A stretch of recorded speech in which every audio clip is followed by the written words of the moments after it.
Assalamualaikum warahmatullahi wabarakatuh.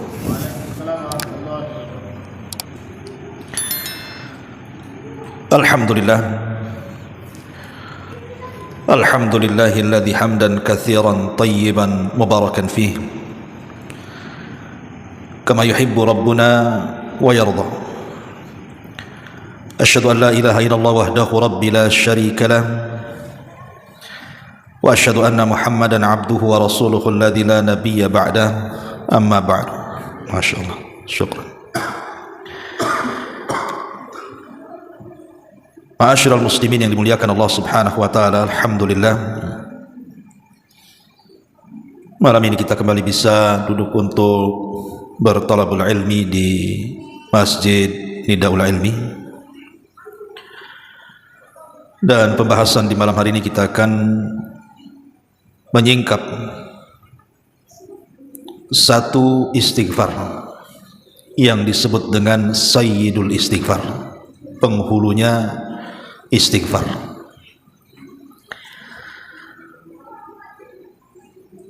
Menarik, kita akan kaji kenapa kemudian lafaz istighfar ini Sayyidul Istighfar ini. Ma'asyiral muslimin yang dimuliakan Allah Subhanahu wa taala, sebagian para ulama mengatakan kenapa kemudian lafaz yang kita akan pelajari ini dikatakan Sayyidul Istighfar, karena terkandung makna yang luar biasa, terutama tentang ikrar kita seorang hamba, dan juga terkandung padanya pengakuan akan rububiyah dan uluhiyah Allah Subhanahu wa taala, dan banyak lagi nanti kita akan kupas. Kita akan baca hadisnya, baru kita akan syarah keterangannya dari para ulama. An Shaddad ibn Ausin radhiyallahu anhu qala, dari Shaddad ibn Aus radhiyallahu an, beliau berkata, qala Rasulullah sallallahu alaihi wasallam, sayyidul istighfar an yaqula al-'abdu. Kata Nabi sallallahu alaihi wasallam, pemimpinnya istighfar ataupun permohonan ampun yang paling utama ketika seorang hamba berkata, Allahumma anta rabbi, ya Allah, engkau adalah Rabbku, la ilaha illa anta, dan engkau tidak ada sesembahan yang berhak disembah kecuali dirimu, khalaqtani, engkau lah yang menciptakan aku, wa ana abdu, dan saya adalah hambamu, wa ana ala ahdika wa wa'dika mastata'tu, dan saya ala ahdika, di atas perjanjianmu dan juga janjimu selama aku mampu untuk melakukannya. A'udzubika min syarri ma sana'tu, aku berlindung kepadamu ya Rabb dari kan banyaknya dosa-dosaku. Faghfirli, maka ampunilah dosa-dosaku. Fa innahu la yaghfiru dzunuba illa anta, karena sesungguhnya tidak ada yang paling pendek kita mengucapkan astaghfirullah ataupun rabbighfirli, itu sama maknanya, ataupun rabbighfirli wa tub alayya innaka antat tawwabul ghafur atau tawwabur rahim. Dan banyak lagi lafaz-lafaz yang diajarkan Nabi sallallahu alaihi wasallam kepada. Kenapa demikian? Karena keutamanya luar biasa. Salah satunya adalah lanjutan hadisnya, di mana Nabi sallallahu alaihi wasallam mengatakan, man qalaha minan nahari muqinan biha, barang siapa yang membaca lafaz itu di siang hari dan dia yakin dengan isinya, famata min yaumihi qabla an yumsiya, kemudian dia meninggal sebelum datang waktu petang, fahuwa min ahlil jannah, maka dia akan digolongkan termasuk orang-orang yang akan masuk surga. Wa man qalaha minal laili, tapi kalau dia membaca di malam hari, wa huwa muqinun biha, dan dia yakin dengan isinya, famata qabla an yusbiha, meninggal pula sebelum datang waktu subuh, fahuwa min ahlil jannah, maka dia tergolong orang-orang yang akan mendapatkan surga. Lihat, luar biasa jaminan dari Nabi SAW ketika kita membaca Sayyidul Istighfar ini. Ma'asyiral muslimin yang dimuliakan Allah Subhanahu wa taala, istighfar sendiri adalah amalan yang diajarkan oleh Allah Subhanahu wa taala kepada seluruh makhluknya, bukan hanya kita manusia. Bahkan para malaikat sendiri yang terang-terangan tidak memiliki dosa seperti manusia, mereka pun diajarkan oleh Allah Subhanahu wa taala untuk senantiasa istighfar, padahal mereka makhluk yang Allah Subhanahu wa taala katakan wa yaf'aluna ma yu'marun, melakukan apapun yang Allah perintahkan, tapi mereka istighfar. Perhatikan, Allah Subhanahu wa taala mengatakan dalam Al-Qur'an, alladzina yahmiluna al-arsya wa man hawlahu yusabbihuna bihamdi rabbihim wa yu'minuna bi wa yastaghfirun lilladzina amanu. Malaikat-malaikat yang memikul arsy dan malaikat-malaikat yang berada di sekeliling arsy tersebut bertasbih dengan memuji Tuhannya, dan mereka beriman kepadanya serta memohonkan ampun untuk orang-orang yang beriman. Jadi istighfar juga dibaca para malaikat. Kemudian juga Allah Subhanahu wa taala sendiri memerintahkan dalam Al-Qur'an untuk beristighfar. Fa'lam annahu la ilaha illallah wastaghfir lidzambik.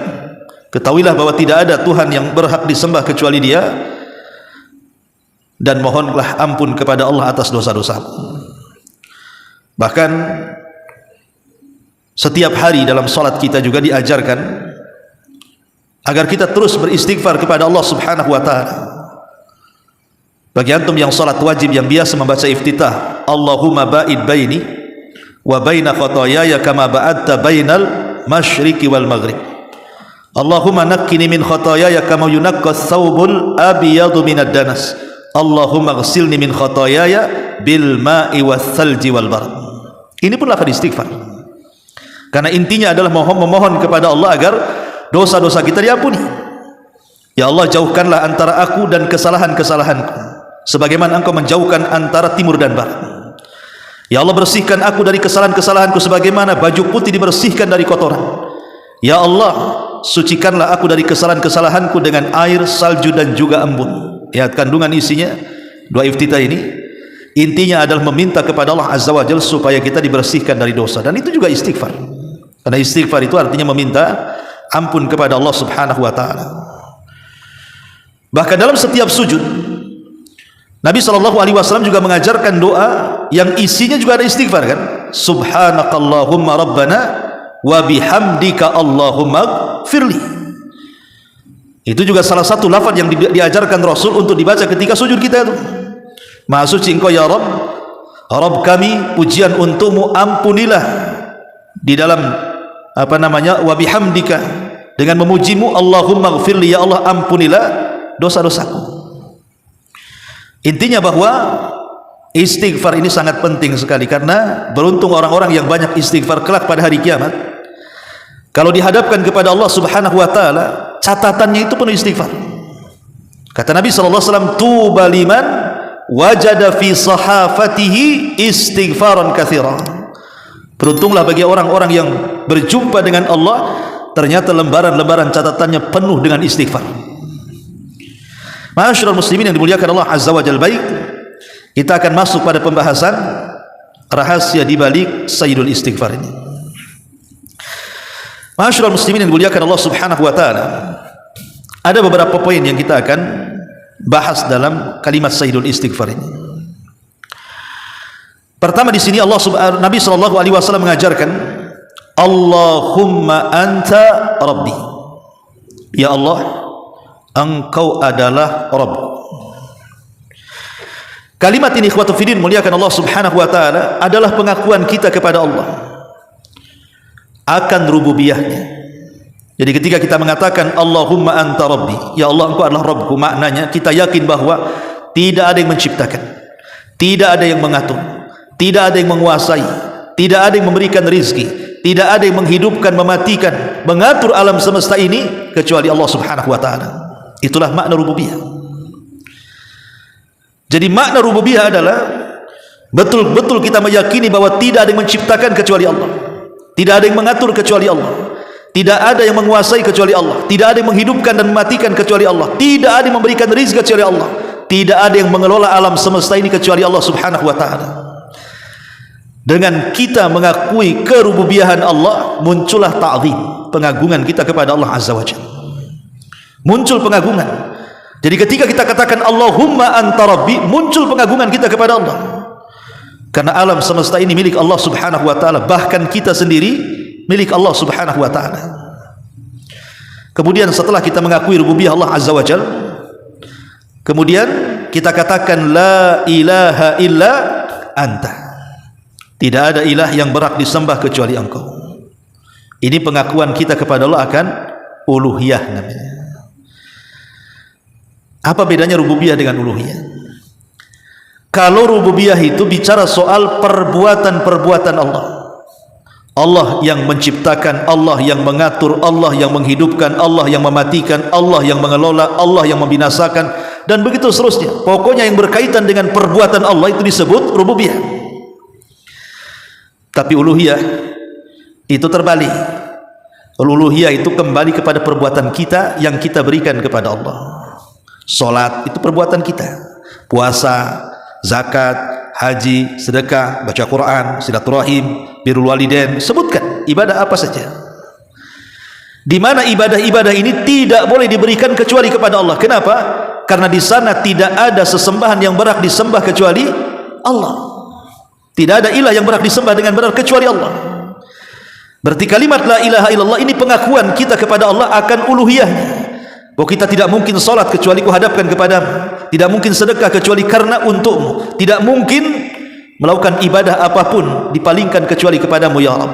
Itulah makna uluhiyah. Inilah yang kemudian terkadang aneh. Ada orang habis salat astagfirullah, astagfirullah, astagfirullah, habis salat pula datang ke dukun. Kan itu ya. Masih tidak tawakal, masih takut dengan rezeki, masih tidak mengharap kepada Allah subhanahu wa ta'ala, masih datang kepada manusia, masih mengadu kepada makhluk. Berarti tauhid uluhiyahnya ini pertanyakan. Maka ketika kita membaca Sayyidul Istighfar ini, mengakui bahwa Allah adalah zat satu-satunya yang tidak berhak disembah kecuali Dia, maka dari sini ada seruan untuk mentauhidkan Allah dalam uluhiyahnya. Dan inilah tauhid yang dibawa seluruh para nabi dan rasul. Sebagaimana Allah subhanahu wa ta'ala berfirman, walaqad ba'athna fi kulli ummatir rasulan an i'budullaha wajtanibu taghut.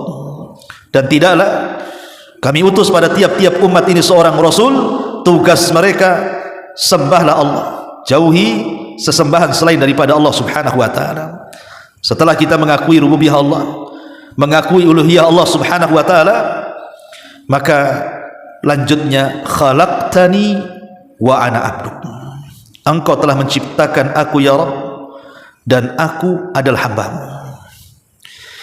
Kalimat ini adalah kalimat yang dalam, ikhwan, karena kalimat ini mengakui kita ini sebagai hamba Allah subhanahu wa ta'ala. Kalau kalimat ini diterapkan dalam kehidupan kita, kita yakin Allah yang menciptakan kita, artinya kita sebagai hamba Allah subhanahu wa ta'ala, maka kita akan menggantungkan hanya kepada Allah. Karena di sana ada hadis Nabi SAW yang mengatakan ta'isa abdu dinar wa ta'isa abdu ad-dirham wa ta'isa abdul khamisati wa ta'isa abdul khamilati. Apa kata Rasul? Celaka hamba-hamba dinar, celaka hamba-hamba dirham, celaka hamba-hamba khamisah dan khamilah, artinya hamba-hamba model baju, pakaian, dan begitu seterusnya. Kita lihat ikhwatu fiddin hari ini, orang-orang yang, jangan cerita orang kafir di luar Islam, cerita orang Islam saja. Orang-orang yang betul mengatakan wa ana ala wa ana abduka, dan saya adalah hambamu ya Rabb, itu hanya di lisan saja. Karena kenyataannya coba di masyarakat kita, betapa banyak orang-orang yang kemudian menjadi hamba uang. Setiap hari dia mencari uang, gak pernah sholat. Kayaknya 1 jam pergi itu sudah rugi luar biasa tuh gara-gara cari uang. Sebagian mereka ada hamba pakaian, pokoknya ada model apa saja dikejar dia. Dia nabung itu bukan untuk sedekah, untuk beli pakaian. Kadang-kadang sebagian mereka ada yang menyembah manusia, suami menyembah istri, istri pula menyembah suami. Seperti apa contohnya? Banyak di antara istri-istri itu mereka siap melanggar perintah Allah Azza wa Jalla atau mengerjakan larangan Allah Azza wa Jalla karena ingin dicintai suaminya, ataupun sebaliknya. Nah, ini kan hamba manusia namanya. Belum lagi jangan cerita datang ke dukun, percaya kepada tangkal, kepada klinik, dan luar biasa kan. Contoh saja umpamanya orang dipecat dari perusahaan, itu takutnya luar biasa, takut kepada perusahaannya, kepada bosnya kan. Padahal di atas bos itu ada bos lagi, maksudnya Allah Subhanahu wa Ta'ala. Lah ketika kemudian dia lebih takut dipecat dibandingkan perintah Allah Subhanahu wa Ta'ala, umpamanya dia bekerja di perusahaan, di situ dilarang, tidak boleh melaksanakan sholat 5 waktu, tidak boleh keluar sholat Jumat umpamanya, kemudian diancam kalau masih melakukan dipecat. Kalau dia yakin dengan sayyidul istighfar dan mengatakan khalaqtani wa ana abdu, engkau yang menciptakanku, artinya kalau Allah yang menciptakan kita, artinya semua sudah dijamin Allah, semua sudah dijamin Allah. Wa ana ala khalaqtani wa ana abdu, dan saya adalah hamba. Dan orang yang berikrar seperti ini pasti Allah Subhanahu wa Ta'ala akan menolongnya. Tapi ketika kemudian lafaz ini hanya dibaca saja, ya percuma sajalah. Maka ini sebenarnya kalimat ini sangat dalam, khalaqtani wa ana abdu, karena ini pengakuan kita bahwa kita adalah hamba Allah Subhanahu wa Ta'ala. Kalau kita sholat ikhwan, posisi yang paling dekat kita dengan Allah itu kapan? Saat sujud. Itu posisi paling dekat kita dengan Allah, saat sujud itu. Dan itu berdasarkan sabda Nabi SAW, bahwa kedekatan hamba dengan Allah ketika sholat itu adalah waktu sujud. Makanya Nabi mengatakan apa? Fa ammar ruku fa'azzimu fihi rabb, wa amma sujud fajtahidu fid du'a fa qaminun alla yustajab lahu. Adapun posisi ruku, kata Rasul, besarkan Allah di situ. Adapun dalam posisi sujud, berdoalah sungguh-sungguh di situ, karena doa saat sujud itu hampir-hampir tidak mungkin ditolak. Kenapa demikian? Bayangkan ikhwatu fiddin, dalam badan kita yang paling mulia dari kepala sampai kaki itu apa? Kepala. Kepala itulah anggota badan yang paling mulia. Makanya kalau orang ditempeleng ataupun disundul kepalanya, merasa terhina, karena itu adalah kehormatan manusia. Bayangkan anggota badan yang kita muliakan dalam badan kita tiba-tiba diletakkan di tanah. Diletakkan di tanah, coba. Diletakkan di sajadah, diratakan dengan bumi. Kalau ini bukan bentuk penghinaan, apa namanya? Tapi penghinaan seperti ini justru penghinaan mulia, karena kita menghinakan diri di hadapan Allah Subhanahu wa Ta'ala. Itulah yang disebut dengan khalaqtani wa ana abdu. Mukaku di hadapanmu ya Rabb, walaupun harus sejajar dengan tanah. Ma'asyiral muslimin yang muliakan Allah Azza wa Jalla. Kemudian Nabi SAW mengajarkan wa ana ala ahdika wa wa'dika mastata'tu, dan aku di atas ketaatan kepada engkau ya Rabb. Maksudnya perjanjian di sini artinya ketaatan, dan aku berada di atas perjanjian terhadapmu, maksudnya aku di atas perjanjian bahwa aku siap taat kepadamu. Dan kalimat ini diambil dari firman Allah Subhanahu wa Ta'ala dalam surah Al-A'raf ayat 172. Allah mengatakan, wa id akhadha rabbuka min bani adam min duhurihim dzurriyyatahum wa ashhadahum ala anfusihim alastu birabbikum qalu bala syahidna. Ingatlah ketika Allah mengambil perjanjian dari anak-anak Adam dari punggung mereka, kemudian Allah mempersaksikan kepada mereka, bukankah aku Rabb kalian? Mereka berkata, benar, engkau adalah Rabb kami. Lah perjanjian kita dengan Allah Subhanahu wa Ta'ala, salah satu maknanya adalah agar kita siap taat dengan apapun yang diperintahkan, siap menjauh apapun yang dilarang, siap menikmati apapun yang dihalalkan, dan siap menjauhi apapun yang diharamkan. Itulah perjanjian kita dengan Allah Subhanahu wa Ta'ala. Artinya kita sudah berjanji loh kepada Allah Subhanahu wa Ta'ala dalam rahim setiap ibu kita di alam arwah itu, bahwa kita siap menjalankan janjimu ya Allah. Tetapi walaupun demikian, wa wa'dik, dan aku pun meminta balasan dari itu. Jadi kita siap taat kepada Allah Subhanahu wa Ta'ala, dan kita yakin di balik ketaatan itu ada balasan. Maksudnya balasan di sini adalah surga Allah Subhanahu wa Ta'ala. Kita meminta kepada Allah Subhanahu wa taala dengan ketaatan yang kita lakukan ini ada balasan besar, kenikmatan yang menunggu kita. Supaya dalam setiap amal-amal itu kalau ada kabar gembira dari Allah Subhanahu wa taala menambah semangat kita kan.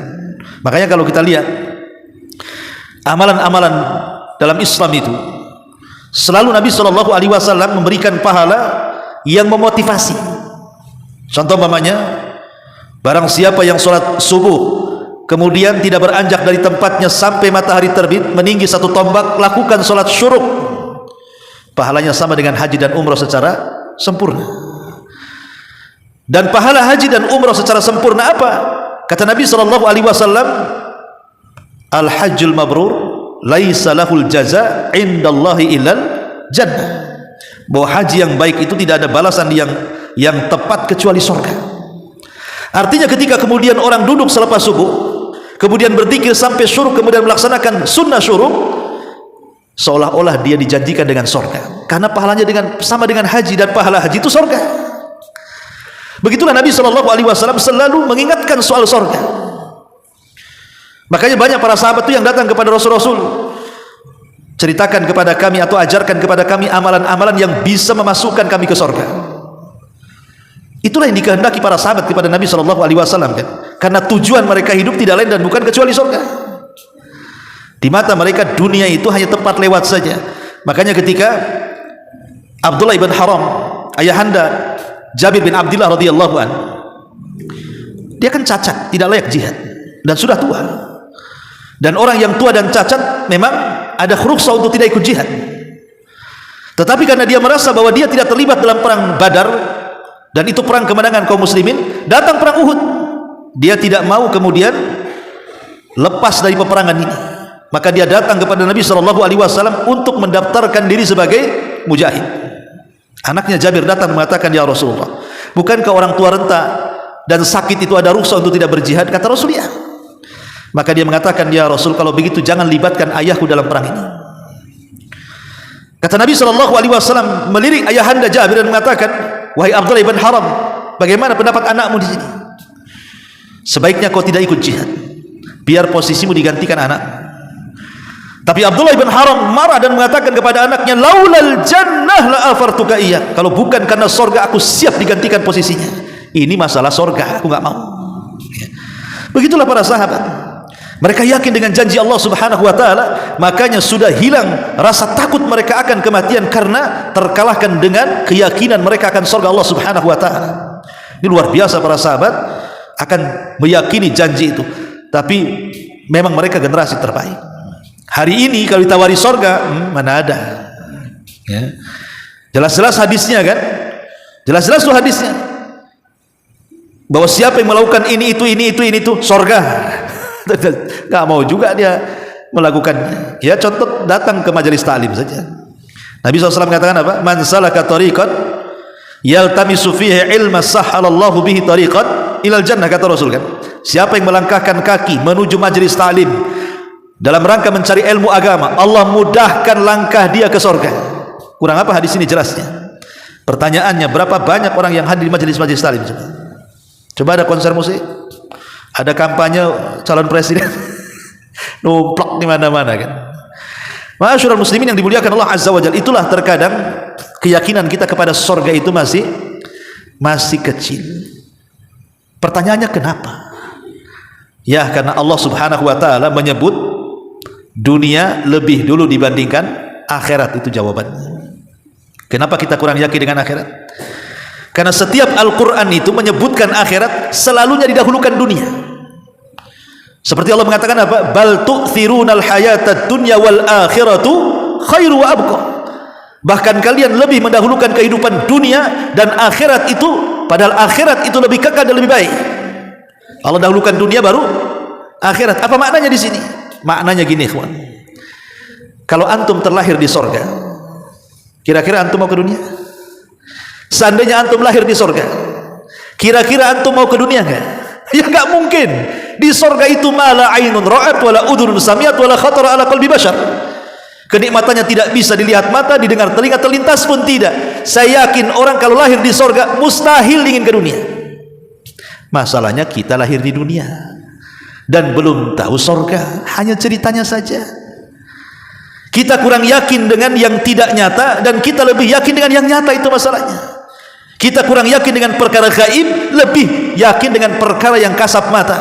Nampak di dunia kan? Ini nampak rumah, nampak kebun, nampak mobil, nampak perhiasan, nampak macam-macam kan? Surga kan cerita. Itu masalahnya. Karena kita ini terlahir di dunia, kemudian diceritakan surga, kayaknya surga dongeng saja itu jadinya. Tapi bagi orang-orang yang yakin dengan surga, surga itu bukan dongeng, tapi sebuah kenyataan yang ada, yang pernah bapak kita Adam alaihi salam pernah menempatinya.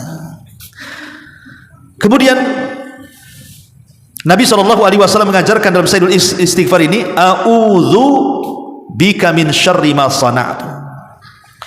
Aku berlindung kepadamu ya Rabb dari keburukan apa yang aku lakukan.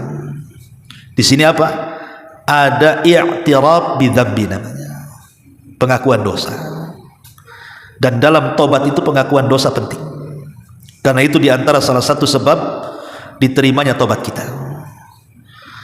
Ketika Nabi Yunus alaihi salatu wasallam terperangkap dalam perut ikan, Nabi Yunus alaihi salatu wasallam diutus kepada kaum Nainawa yang ada di Irak. Dia berusaha mendakwai kaumnya, tetapi kaumnya menolak dakwahnya. Sampai akhirnya Nabi Yunus meninggalkan kaumnya sebelum ada izin dari Allah. Qadar Allah, setelah Yunus meninggalkan kaumnya, kaumnya pula beriman. Yunus tidak tahu. Akhirnya kemudian sebagai ujian Allah Subhanahu wa taala, karena dia meninggalkan kaum, belum diperintahkan Allah, maka Nabi Yunus pun kemudian diuji oleh Allah Subhanahu wa taala, harus ditelan ikan. Bukan hanya ditelan ikan, dibawa pula ke dasar lautan. Sehingga Yunus berada di 3 kegelapan, gelap di perut ikan, gelap dasar lautan, gelap tengah malam pula. Harusnya Nabi Yunus meninggal dunia. Macam mana manusia tanpa oksigen dalam air bisa hidup kalau bukan karena pertolongan Allah? Makanya Allah Subhanahu wa taala menjelaskan bagaimana Nabi Yunus alaihi salatu wasallam menyesali akan dosa-dosanya dan mengatakan, la ilaha illa anta subhanaka inni kuntu minadh zalimin. Inni kuntu minadh zalimin. Ini i'tiraf bidzambi namanya. Maha suci Engkau ya Rabb, tidak ada sesembahan yang berhak disembah kecuali Engkau, sesungguhnya aku termasuk orang-orang zalim. Ini namanya i'tiraf, mengakui dosa. Dan kita harus mengakui dosa. Betapa banyak dalam kehidupan kita ini tidak mengakui dosa, itu masalahnya. Banyak dosa-dosa yang kita lakukan kita ingkari. Dan itu tidak lain dan bukan, pertama karena kesombongan. Orang sombong itu akan sulit mengakui dosanya, kawan. Orang kalau sudah tertanam ujub, takabur, susah itu. Mau ngakui dosa itu loh susah sekali.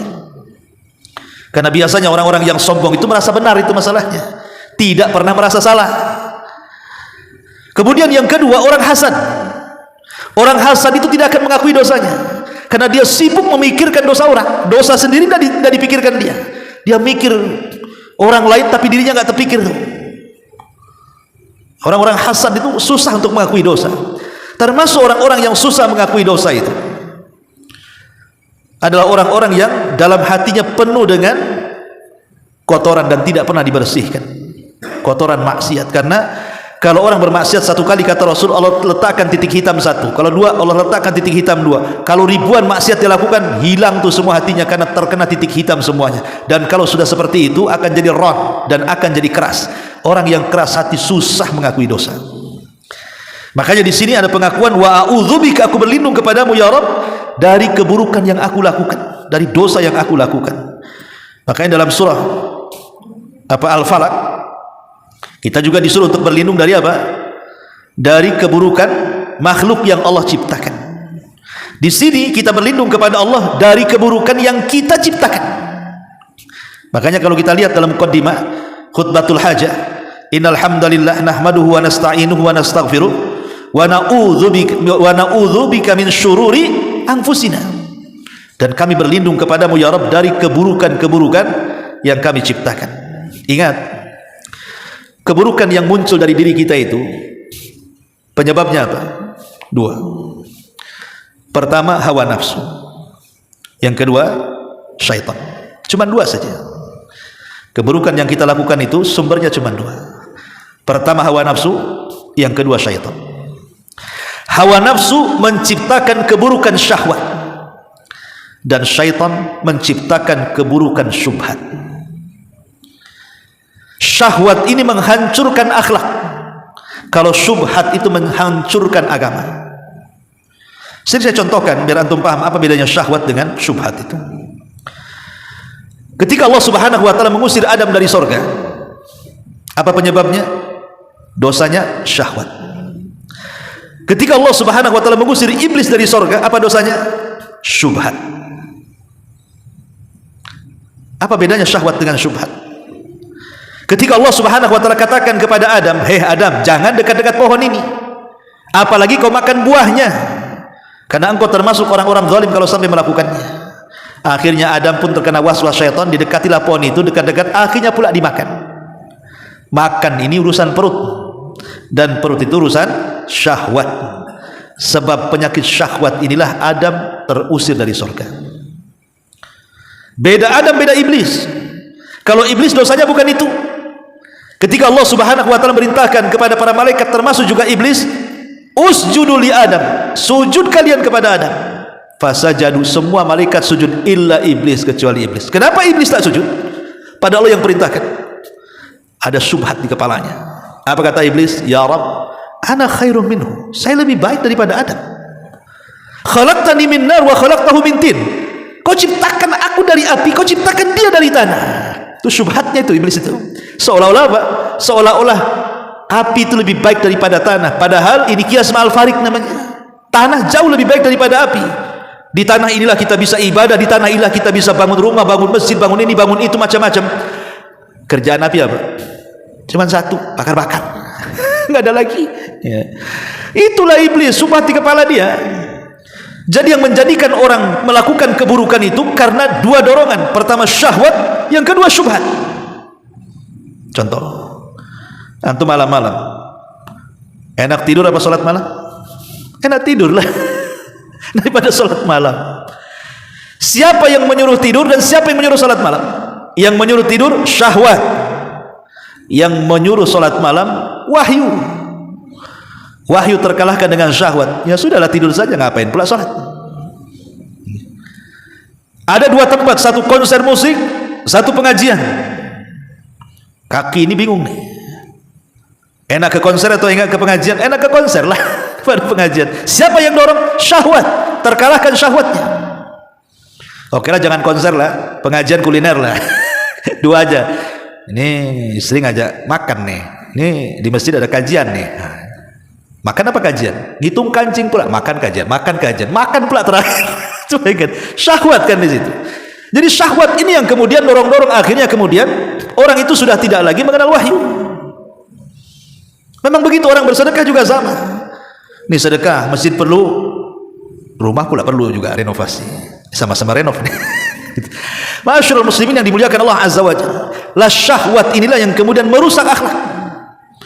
Orang bisa berzina karena syahwat, orang minum khamar karena syahwat, orang judi karena syahwat, orang gibah, kenikmatan gibah lo berjam-jam itu karena syahwat dia. Orang berdusta karena syahwat, sumpah palsu karena syahwat. Masyaallah muslimin, ataupun karena syubhat, dirusak agama kita. Makanya di sini kita berlindung kepada Allah Subhanahu wa taala, a'udzubika min syarri ma sana'tu. Aku berlindung kepadamu ya Rabb dari keburukan yang aku lakukan, baik bersumber dari syahwat ataupun dari syubhat. Masyaallah muslimin yang dimuliakan Allah Azza wa Jalla. Kemudian kata Nabi SAW, abu'u laka bi ni'matika alayya. Aku mengakui kepadamu ya Rabb akan nikmat-nikmat yang kau anugerahkan kepadaku. I'tiraf dengan nikmat, mengakui bahwa semua nikmat yang ada pada diri kita itu semua datang dari Allah, karena ada di antara manusia yang tidak mengakui nikmat itu milik Allah, seperti Qarun dan turunan-turunan Qarun sampai hari ini. Apa kata Qarun? Innama utituhu min ilmin indi. Semua kekayaanku, kata Qarun, ini datang dan terkumpul karena kecerdasanku, katanya. Dia tidak menasabkan nikmat itu kepada Allah, dinasabkan pula kenikmatan itu kepada kecerdasan dia. Ya wajar saya kaya, saya akan cerdas. Wajar saya kaya, saya akan kuliah. Wajar kaya, saya akan menteri. Wajar kaya, saya akan bos, dan begitu seterusnya.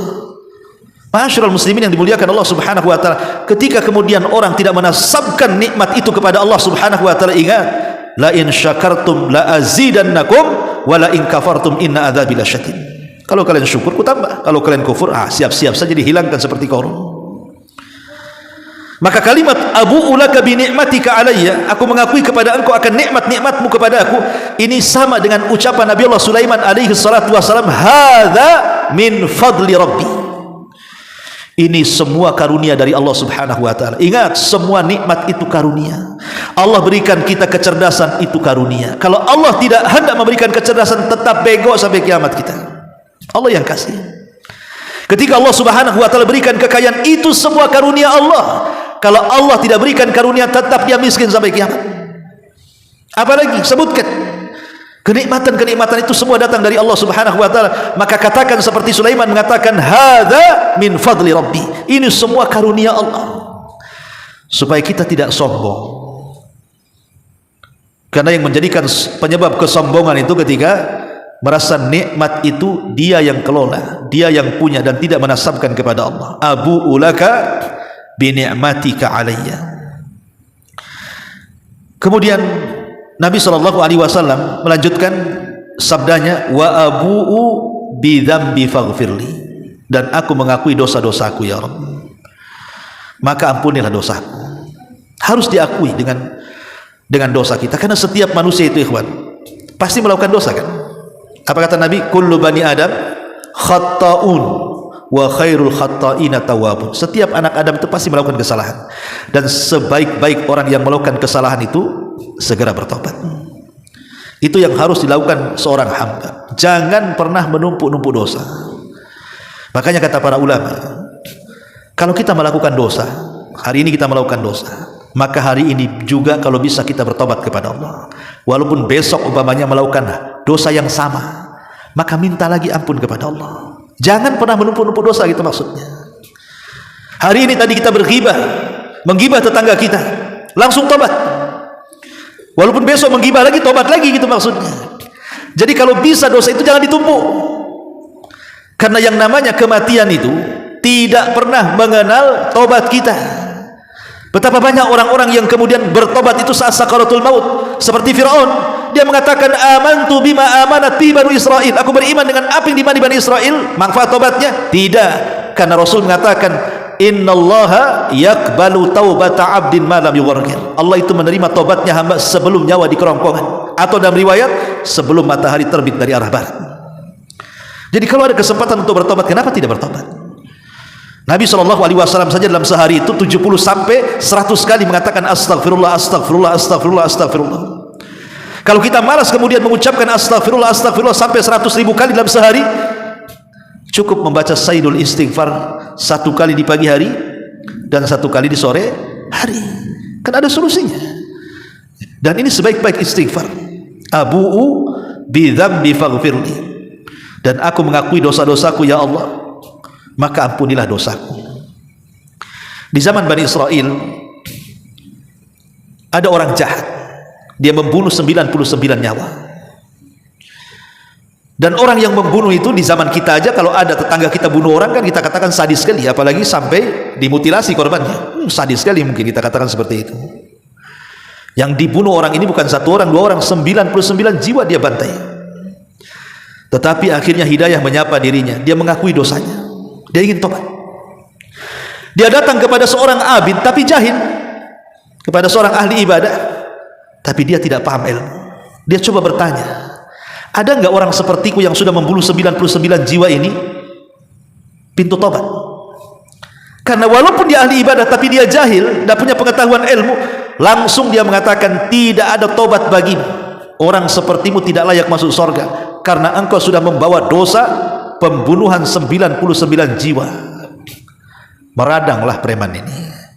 Udah mau ada keinginan tobat pula kan, tiba-tiba ada yang mengatakan seperti itu, marah dia. Entah bagaimana caranya, dibunuhlah seorang ahli ibadah ini, pendeta ahli ibadah ini, mati genap 100, ya kan. Tetapi kemudian karena dia makin menyesal lagi, yang tadinya dosa 99 nambah ini jadi 100 dosanya, pembunuhannya. Tapi dia terus mengakui dosanya dan ingin bertobat. Ingat, Allah mengatakan apa? Barang siapa yang menghendaki kebaikan, as-salahu, maka Allah akan berikan asal, kenikmatan. Berupa apa? An yuwaffiqahu, untuk diberikan taufik. Orang ini menghendaki kebaikan, pasti diberikan taufik. Siapapun orang yang menghendaki kebaikan itu pasti diberikan taufik. Akhirnya langkah kakinya menuju kepada seorang abid, tapi dia alim. Kalau tadi kan abid jahil, yang satunya abid alim, memang ahli ibadah dan punya kecerdasan. Cobalah dia bertanya, saya sudah membunuh 100 jiwa wahai fulan, ada enggak tobat bagiku? Maka orang ini mengatakan ada. Pergilah ke sebuah kampung, di situ banyak orang soleh. Kau ibadahlah bersama mereka, semoga Allah ampuni dosamu di sana. Ketika dia sudah mendapatkan solusi, dia senang. Itu yang dia cari selama ini. Akhirnya dia pun meninggalkan orang alim yang abid ini, dan mulailah dia menuju rute yang diarahkan ke kampung orang-orang soleh. Allah takdirkan di tengah jalan kehabisan bekal, kehausan, kelaparan, mati. Ketika mati ini, datang malaikat Adam, hendak diambil ruhnya dan akan dimasukkan ke neraka. Sebelum malaikat Adam ini datang pula malaikat rahmat, hendak mengambil ruhnya dan ingin memasukkan ke surga. Akhirnya kemudian berebutlah dua malaikat ini. Kata malaikat Adam, ini ruh milikku, dia pantas masuk neraka karena sudah membunuh 100 jiwa. Kata malaikat rahmat, oh tidak, ini milikku, dia pantas masuk surga karena sudah ada keinginan tobat. Akhirnya rebutan. Allah subhanahu wa ta'ala utus satu malaikat, malaikat hakim, pemutus, dan kata malaikat pemutus ini, kisu bainal ardaini, kalian tidak usah ribut, kita ukur saja kematian dia dengan desa yang akan dituju, dan kematian dia dengan seorang alim yang ia bertanya. Kalau lebih dekat kepada seorang alim yang ia tanya dan desanya masih jauh, masukkan dia ke neraka. Tapi kalau langkah kakinya lebih dekat ke desa yang dituju dan jauh ke tempat orang alim yang ia bertanya, masukkan dia ke surga. Kenapa? Karena niatnya sudah mau mencapai. Diukur akhirnya, ya bukan ukuran tukang, ukuran malaikat kan itu. Subhanallah, dalam riwayat sebenarnya dia itu belum jauh dari orang yang bertanya. Jadi dosanya masih jauh sebenarnya, dia dekat. Tetapi karena Allah itu rahmatnya lebih luas dibandingkan kemurkaannya, Allah lipat bumi itu. Akhirnya didekatkan kepada desa yang dituju dan dijauhkan dari orang alim yang ditanya. Kata malaikat rahmat, ini milikku. Dari sini kita lihat bahwa rahmat Allah itu lebih luas dibandingkan kemurkaannya. Tapi lihat, Allah subhanahu wa ta'ala itu ghafur, maha mengampuni. Sebanyak apapun dosa yang kita lakukan, walaupun sudah 100 jiwa, hatta kesyirikan sekalipun, kalau seandainya mengakui dosa dan meminta kepada Allah, faghfirli, ya Allah ampuni dosa-dosaku, maka pasti Allah subhanahu wa ta'ala akan mengampuninya.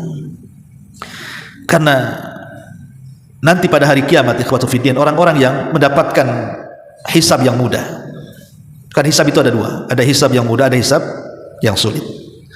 Tanda-tanda hisab yang mudah itu, dia tidak ada berbantah dengan Allah. Allah hanya bertanya, disuruh mengakui saja. Jadi kalau Allah subhanahu wa ta'ala katakan, ata'rifu dzamba kadza, ata'rifu dzamba kadza, betul dalam catatanmu engkau melakukan dosa ini, dosa itu, dosa ini, dosa itu, dosa ini, dosa itu. Hamba ini hanya mengatakan, iya ya Rabb, aku melakukannya. Iya ya Rabb, aku melakukannya. Iya ya Rabb. Dia hanya menjawab iya saja. Enggak ada perdebatan. Itu ciri-ciri orang ini hisabnya mudah. Kalau ditanya, bukankah engkau melakukan dosa zina? Bukankah engkau sudah melakukan dosa judi? Bukankah engkau sudah melakukan dosa ghibah? Bukankah iya saja.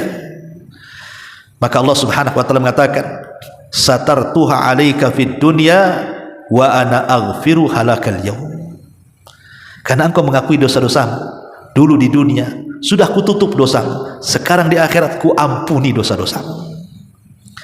Tapi kalau orang yang hisabnya sulit, bantah dia. Dulu kau nyolong. Enggak ya Rabb, kapan aku nyolong? Gitu ya. Dulu korupsi, mana ada? Ya. Dulu kau berzina, enggak. Ya. Dulu kamu judi, enggak, mana ada? Nah, ini kalau sudah kayak gini nih, tanda-tanda hisab sulit nih. Kenapa? Nanti didatangkan saksi. Ya. Saksi ini macam-macam, kulit kita jadi saksi. Coba bayangkan, mulut pula terkunci, tangan pula bicara. Belum lagi bumi, yauma idzin tuhadditsu akhbaraha, ikut pula jadi saksi, malaikat jadi saksi, semua jadi saksi. Mau lari kemana tuh? Mau minta lawyer? Yang disidang ini lawyernya. Mau gimana? Ya. Ma'asyiral muslimin yang dimuliakan Allah subhanahu wa ta'ala, jadi mengakui dosa ini harus di hadapan Allah Subhanahu wa taala. Wa abu'u bi dzambi faghfirli. Kemudian fa innahu la yaghfiru dzunuba illa anta. Karena tidak ada yang mengampuni dosa-dosa kecuali Engkau ya Allah. Jadi betul-betul kita serahkan ampunan ini kepada Allah Subhanahu wa taala. Maka dengan berakhirnya kalimat fa innahu la yaghfiru dzunuba illa anta, inilah diantara lafaz sayyidul istighfar. Kalau boleh saya ringkas, dalam sayyidul istighfar ini ada 9 perkara penting. Pertama, ikrar hanya bagi Allah semata, uluhiyah, ubudiyah dan rububiyah Allah. Yang kedua, pengakuan sesungguhnya Allah adalah Khalik, sang pencipta. Yang ketiga, pengakuan akan perjanjian yang Allah telah mengikatnya kepada kita. Yang keempat, pengharapan terhadap janji Allah. Yang kelima, memohon perlindungan dari kejahatan yang dilakukan hamba terhadap dirinya. Yang keenam, disandarkannya segala nikmat kepada yang memberikannya, maksudnya Allah. Yang ketujuh, disandarkannya segala dosa kepada dirinya, maksudnya diri hambanya. Dan kedelapan, dia sangat mengharap akan ampunan Allah. Dan yang kesembilan, pengakuan hamba sesungguhnya tidak ada yang dapat mengampuni dosa melainkan Allah Subhanahu wa ta'ala. Itulah inti kandungan daripada sayyidul istighfar. Wallahu a'lam bishawab. Ini yang bisa saya sampaikan, mudah-mudahan ada manfaatnya. Subhanaka bihamdika asyhadu an la ilaha illa anta astaghfiruka wa atubu ilaik. Allahu ta'ala alam. Assalamualaikum warahmatullahi wabarakatuh.